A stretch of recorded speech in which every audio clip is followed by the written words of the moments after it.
feeding your curiosity, fueling our passion. Let's satisfy our quest for knowledge with today's question.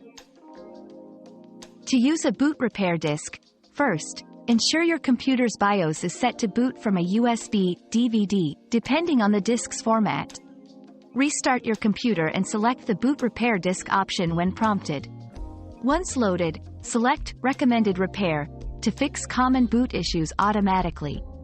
This process will attempt to repair the boot sequence without additional input, making it a straightforward solution for boot problems. For more specific issues, the advanced options allow for manual adjustments. Always back up important data before attempting repairs, as system modification carries inherent risks. Your daily dose of discovery ends here, but the journey of learning never stops. Subscribe and join us again for more answers tomorrow.